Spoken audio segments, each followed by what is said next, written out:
Well done, fellas.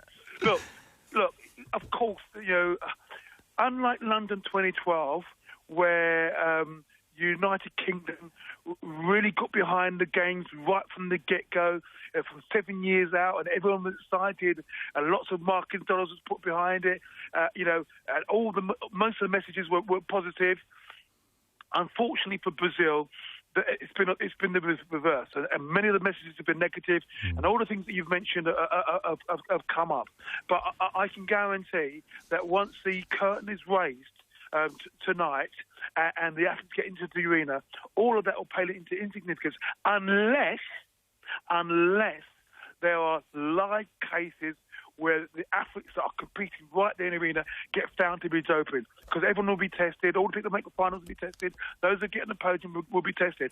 If anything there happens, then it will be disaster for Rio 2012. But what we've got to understand is that this stadium will be celebrated by all the young men and women throughout the world who've answered the clarion call.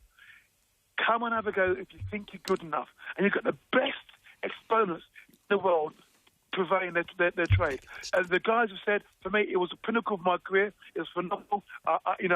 It's made me who I am. It gave me the platform to move on to all the things I've done ever since then.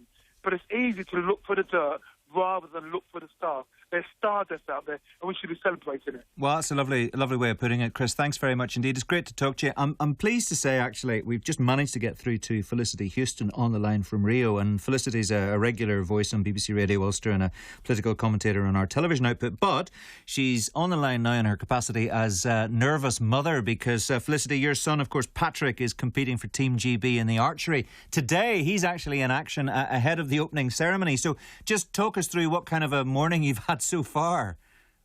Hi, Mark. Well, yes, it's pretty nervous. It's a beautiful sunny day here in Rio. And Patrick actually starts competing at 9 o'clock Rio time, which I think is 1 o'clock with yourselves any minute now. Right. We discovered to our great distress yesterday that we can't get into this particular session. When they say non-ticketed, it means no entry. So we're here in Rio doing it long distance as well, watching him updated online and that sort of thing. Right. Gosh, that's remarkable. I suppose we just all assume that mum and dad and brothers and sisters and whatnot will be allowed to attend. So you're on the outside. Well, hopefully he'll go through to the next round and you'll get tickets. And he will be shooting again on Monday, whatever. Today's what's called a ranking round, where they just work out who's going to shoot against who on Monday. So no, we will see him on Monday compete. Well, that's good. That is ticketed and we're allowed in. So thank goodness. And Felicity, what about this whole idea that I've been talking to Charlie and Johnny and Chris about, this notion that it is the pinnacle of sporting achievement? Is that how the Huston family feel about it? Is that how Patrick feels about this at the moment? I mean, he's done very well so far in other championships, but is this is the cherry on top of the cake? It is. I mean, he's 20. To get to your first Olympics at the age of 20 is extraordinary. The family are all still a bit in a shell shock. People would say that, we're not the world's sportiest of family, nor do we follow a lot of sport. Well, you just had to find the right sport. Yes, we just had to find our niche. That's exactly what the Olympics is about. It's a wonderful celebration where all the sports get to showcase. The atmosphere in the city is great. Good. So far, we've had no problems, apart from the language, which is quite a challenge.